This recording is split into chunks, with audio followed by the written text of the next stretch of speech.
Support for Great Lakes Now update is provided by the Erb Family Foundation, the Wegge Foundation, the Community Foundation for Muskegon County, and the Richard C. Devereaux Fund for Energy and Environmental Programming at Detroit Public Television. The Wegge Foundation has been committed to educating the public about the importance of clean air and water since its founding in 1967. The question, is the planet worth saving, is at the core of the Healing Our Water Coalition. Welcome to Great Lakes Now, and thanks so much for joining me. I'm Christy McDonald. We are in Grand Rapids, Michigan this year for Great Lakes Week, where some of the most important conversations about the health of the Great Lakes take place. The Great Lakes impact 8 states and 2 provinces of Canada. They provide drinking water for millions of people. And for the next 3 days, hundreds of scientists, conservation groups, and government agencies are meeting here to take on the biggest issues impacting our water. The most heated discussion this year will focus on algal blooms. The toxic green muck caused the city of Toledo, Ohio, to lose its drinking water for 3 days this summer. So what actions are recommended to prevent future blooms? Another hot topic this year will be the pipelines and freighters transporting millions of tons of tar sands crude oil throughout the Great Lakes.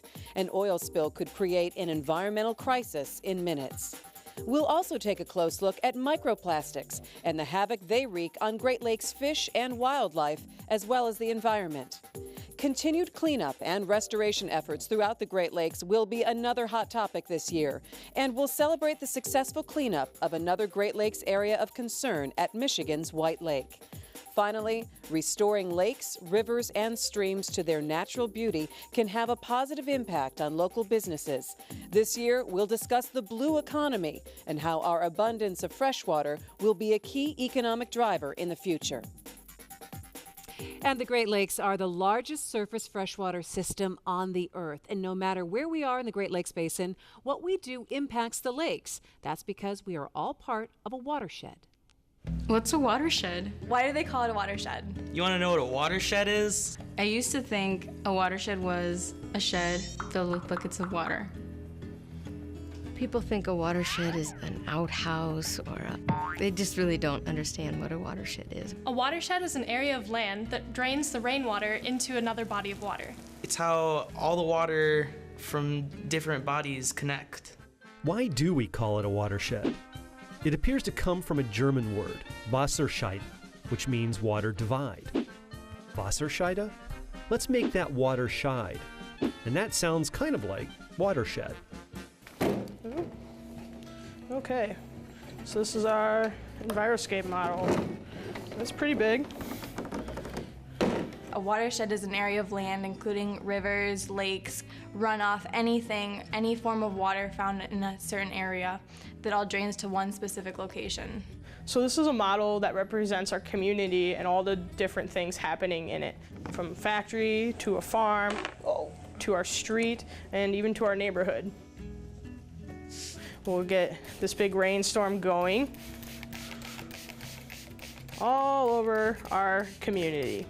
All of us living here in the state of Michigan, whenever it rains, wherever we're standing, all of the water will eventually drain into a Great Lake. I live in the Lower Grand River watershed. We're all living within watersheds within watersheds. This is a map of the Lower Grand River watershed. The whole colored portion here is the entire watershed. Each individual color are different sub-watershed units. Rest assured, watersheds can get more exciting than colorful maps or plastic models. Why, just last year, the Lower Grand River watershed made national news. Eye doctor Gary Anderson took pictures out his office window as the river rose. It kept rising, 22 feet above normal. Those buildings downtown actually had to put in aquarium glass in the windows because they had that threat of a flood. The Great Flood of 2013 could have been worse, but it was bad enough. In part, blame people and progress, with all those hard, man-made surfaces, buildings, streets, parking lots. Water goes straight into the river instead of getting absorbed into the ground. What to do? How can we make our watersheds better? Sophia, Callie, Noah, and Brooke are students working on this very problem with the Grand Rapids Public Museum. This is the Youth Watershed Exhibit Design Team. We brought 24 local high school students together on a project to help us re-envision the way the museum teaches watersheds and environmental education programs at the Grand Rapids Public Museum. There are so many people that, oh yeah, the river exists, like it's great, I like going on my boat, where they don't actually know anything about it or why it's important. The students' younger perspective could be a key to the project's success, an exhibition to be seen at the public museum for years to come. This work that they're doing, you just can't buy this. It's incredible. One other place people need to know more about is a little tributary in the lower Grand River watershed called Plaster Creek. Plaster Creek's problems are mostly E. coli and sediment. You're going to get both of those from agriculture as one of the biggest issues. Water running off farm fields carries a lot of stuff we don't want to see, smell, or taste. The cows wade in for a drink, and then they do what cows normally do. The manure flows downstream. Of course, in the waste is E. coli, which that ends up making its way all the way to Lake Michigan onto the Grand Haven beaches, and then the beaches are closed because of the E. coli content. That's bad for tourism, and it's a health threat for all the city's residents because they get their drinking water straight from the river. And we're such a small player. We are so impotent politically. We're just 10,000 people here at the mouth of the river, and that soup comes out of the Grand River, and we suck it into our water system and we use it. The contributors to that outnumber us 1,000 to 1. Then there's another problem. Heavy rains upstream can mean sewage overflows from cities like Lansing and Grand Rapids. That was a struggle for Grand Haven for a long time. It was very difficult, but they felt they had no control because it's in a whole nother city. When George Heartwell became Grand Rapids mayor 10 years ago, he began making changes with the river in mind.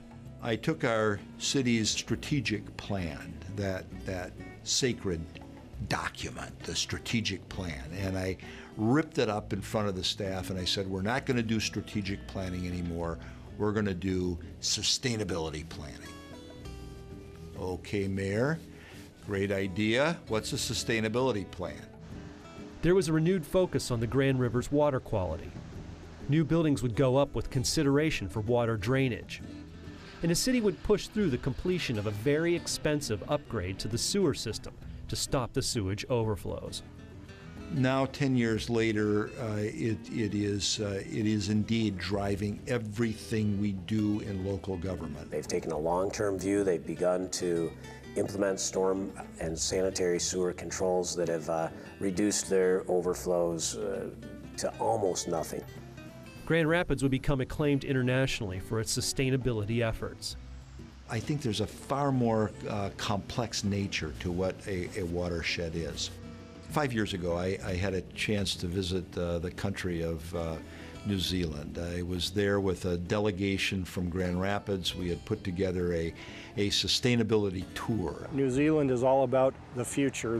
They don't, you know, they live day to day, but they're all about recycling and energy conservation and all kinds of things that we're still just scratching the surface on trying to figure out.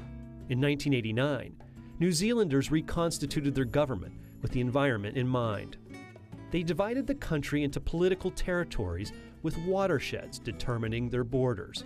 So you can be the smallest little village in the biggest port at the coast and have something in common that draws you together for planning purposes, for environmental protection purposes. That's your watershed. Mayor Heartwell and the mayor of Christchurch formed a partnership, so to speak, and began sharing about their cities. Both cities were similar sizes, and the things that Christchurch was doing versus Grand Rapids just launched a whole new thought process for us when we came back to the States about things we could do and change. The visit to the other side of the world has led to more changes here in Grand Rapids. Things like rain gardens to catch, hold, and filter runoff before it reaches the Grand River. There has been some governmental action too. Not as big as New Zealand, but it's a start. The way that we've been managing stormwater in the Lower Grand is very unique because we've been able to manage it on a watershed basis. So we've been able to get all of the communities that have to have these stormwater permits, which include Grand Haven and Grand Rapids, and work on ordinances and different programs that are consistent. More needs to be done to protect the Lower Grand River watershed. It's the urban and agricultural runoffs, and sewage overflows from places further upstream like Lansing. I do care about water. I think that our water supplies can help shape who we are. At a much more complex level, water is life. Water is life. 90% of our body is water. We need to know that the water that we have is protected, is pure, is safe, is clean. So at that very, very deep, almost spiritual level, I would say, water binds us together as a people.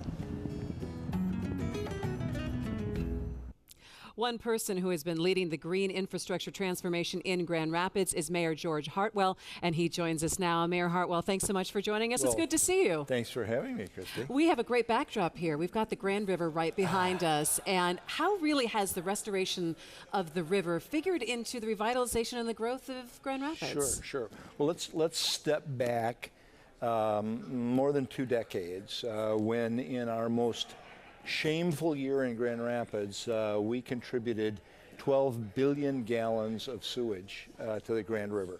12 billions of gallons of sewage and combined sewer overflows. With a little bit of encouragement from the EPA, we set out to solve that problem. We will, at the end of next construction season, 2016, we will have completed the separation of the sewers. That means that the water quality of the Grand River is now excellent. You'll see out there today salmon fishermen. The early coho salmon run is already in, and they're catching salmon. They're taking them home and eating them. You would not want to do that in a 12 billion gallon year, I can tell you that. Well, let me see this. Grand Rapids was named the nation's most sustainable city in 2010. You were awarded the Climate Protection Award in 2012 by the U.S. Conference of Mayors. How do you explain to other city leaders, maybe around the Great Lakes Basin, that investing in a blue economy does bring that financial reward to a city? Well, I mean, the proof is in looking at the city today and comparing where we were 10 years ago. We have focused on sustainability, on a balanced triple bottom line, looking at environmental benefits, human social equity benefits, and economic benefits. And I think if you keep that focus on that triple bottom line, any city can, and every city simply must these days move towards sustainability.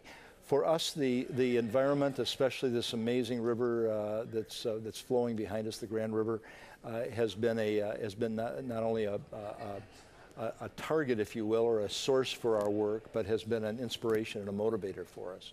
So what are, I guess, the biggest questions if someone calls you up and says, Mayor Heartwell, so tell me how you guys are doing this here. What do you tell them, and what are the biggest questions that you're getting from other leaders and municipalities around the area? Sure. Well, it's always what are the challenges? What did you have to overcome? And part of it is inertia. Just within an organization, a municipal organization especially, there's inertia. You've got to get that organization moving. Is part of it financial as well? Well, part of it is financial, but even and this is what I encourage other mayors. Even during the most difficult of times, the most economically stringent times, there are always things you can do. There's always low-hanging fruit to pick off and begin doing that work.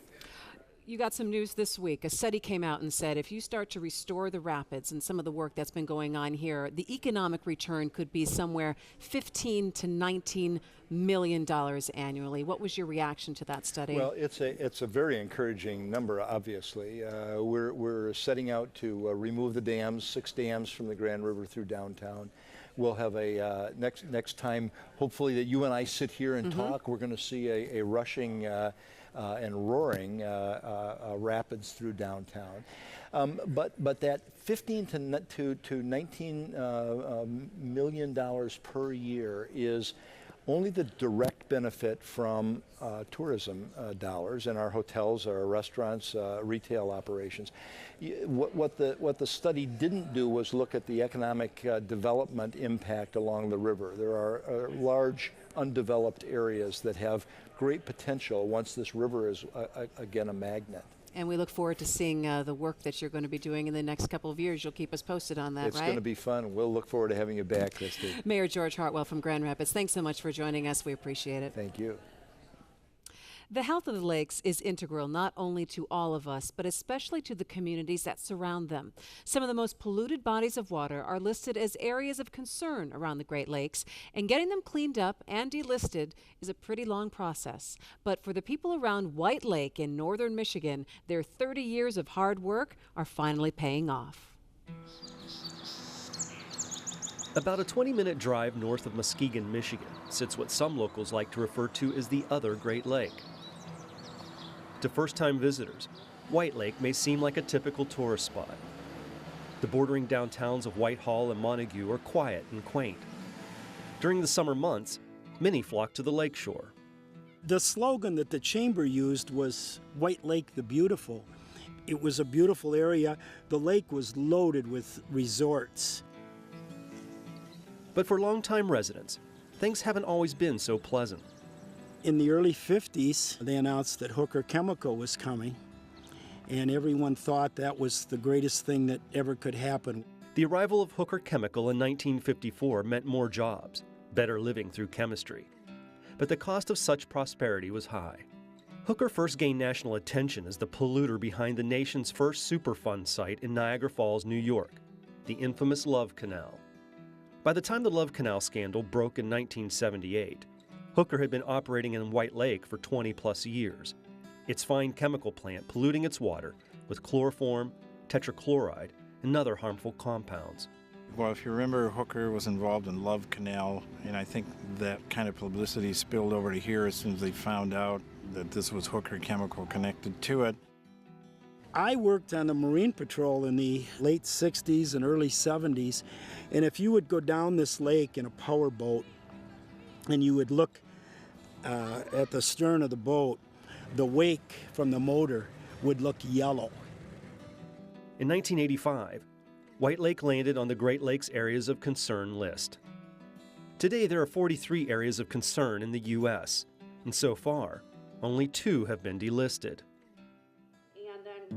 Thanks to a nearly 30-year effort led by community activist Tanya Kabala, White Lake is close to being the 3rd. But as Tanya explains, it hasn't been an easy road to delisting.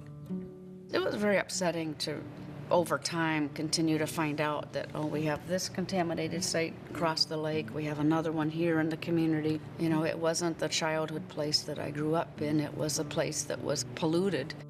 Even with previous cleanups and the demolition of contaminated sites, she and others in the community felt there was more to be done. I think we were stubborn. Well, yeah, I think we really believed that there were still problems and that we weren't done cleaning up. Them that have been involved.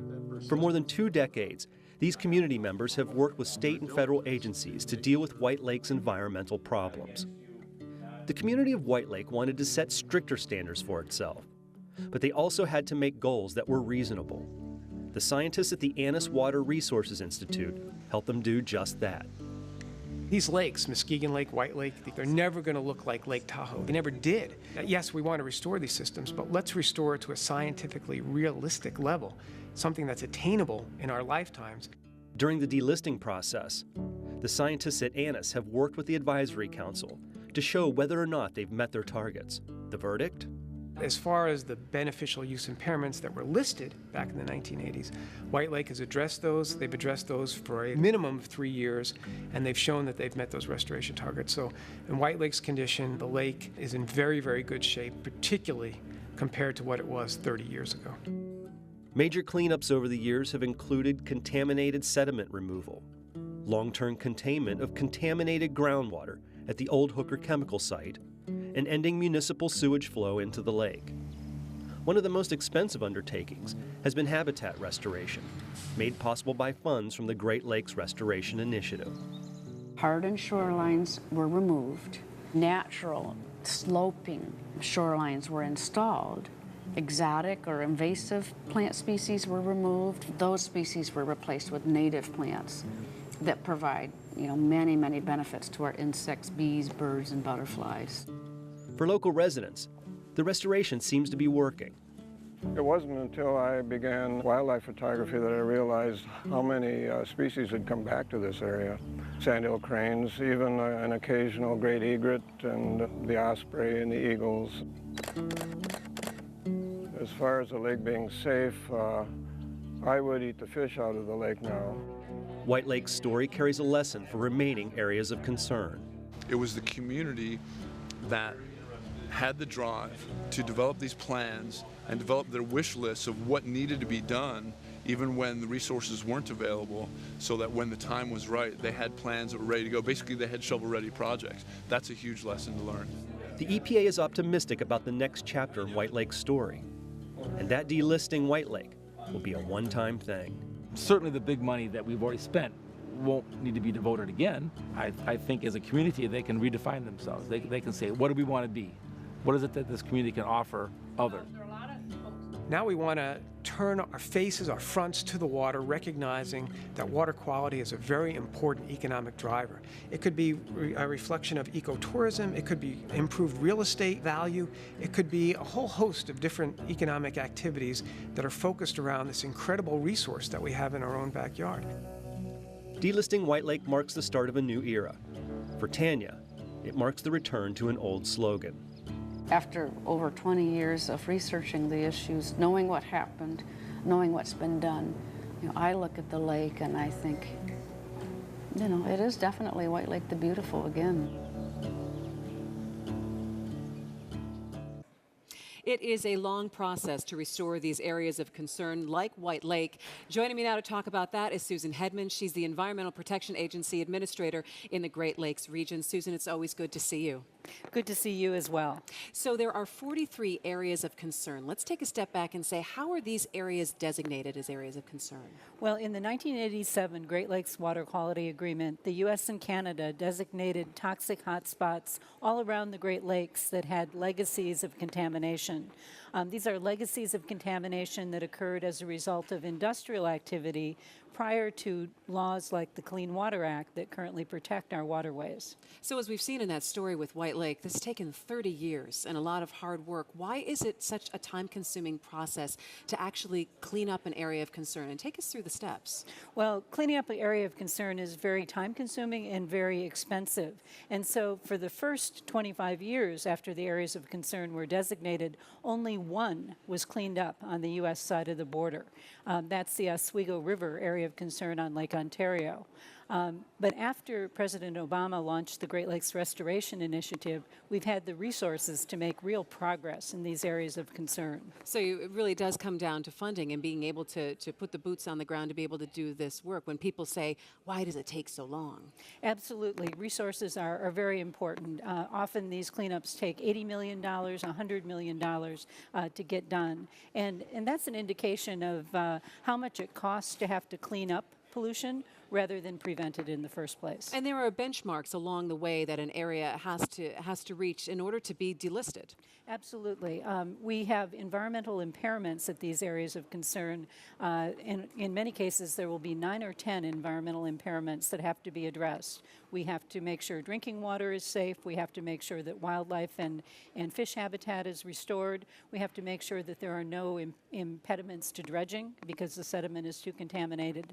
And we've done work in all the areas of concern all around the Great Lakes to be able to address those environmental impairments, and we've really picked up the pace under the Great Lakes Restoration Initiative. I would imagine it's also a lengthy process because you have a moving environment, and areas where you start to improve and to restore, there could be some shifting as well. There can be, and sometimes we think we're almost done with the cleanup, and then we find another toxic hotspot that presents new challenges that we have to address. And that was certainly the case in our cleanup of the River Raisin area of concern that we've been working on over the past several years. All right, so talk to me about some of the success stories that we're seeing coming up here, some of the areas that are going to be delisted in the projects that you're working on. Well, we've already delisted one additional area of concern on the U.S. side of the border. That's the Presque Isle area of concern on Lake Erie. And this year, we have completed all of the work necessary to delist 5 additional areas of concern. 2 of those are here in Michigan. The Deer Lake area of concern up on the UP, and also the White Lake area of concern that you just referenced over near Muskegon on Lake Michigan. The other 3 that we've finished this year are the Sheboygan River area of concern over on Lake Michigan in Wisconsin. We've finished the Ashtabula area of concern on Lake Erie. We've just made an announcement there last week. And we also have completed work on the Waukegan area of concern down at the southern tip of Lake Michigan. It's amazing to see all of this movement in the last couple of years. It really is, and we have one more coming up this year, and that's the St. Clair River area of concern, also in Michigan. We're going to complete work on that one this year as well. And we know that the work is ongoing. Susan Hedman from the EPA, thanks so much for joining us. I appreciate it. Thank you. And congratulations to all the people with all that hard work delisting those areas of concern. We look forward to hearing more about that progress. And that is going to do it for Great Lakes Now. We will be covering Great Lakes Week from Grand Rapids on greatlakesnow.org. And coming up, we'll be tackling the recent problems with algal blooms in Lake Erie. We'll take a look at the role that agriculture plays in the health of the lakes and what can be done there. And we would like to hear from you this week. Tell us how you enjoy the Great Lakes and what you are doing to help keep the lakes healthy. We'd like to hear some of your favorite memories out on the open water and why you think it's important to protect this very precious natural resource. So make sure you share your stories and your photos with us on social media. You can find us on Facebook and on Twitter at Great Lakes Now, and just use the hashtag GLFavorites. If you'd like to learn more about the health and the preservation of the lakes, just find us at greatlakesnow.org. For all of us at Detroit Public Television, I'm Christy McDonald. So long from Grand Rapids, and we'll see you next time on Great Lakes Now.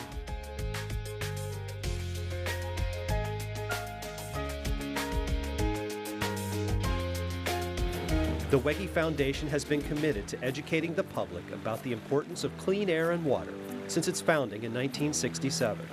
The question, is the planet worth saving, is at the core of the Healing Our Water Coalition.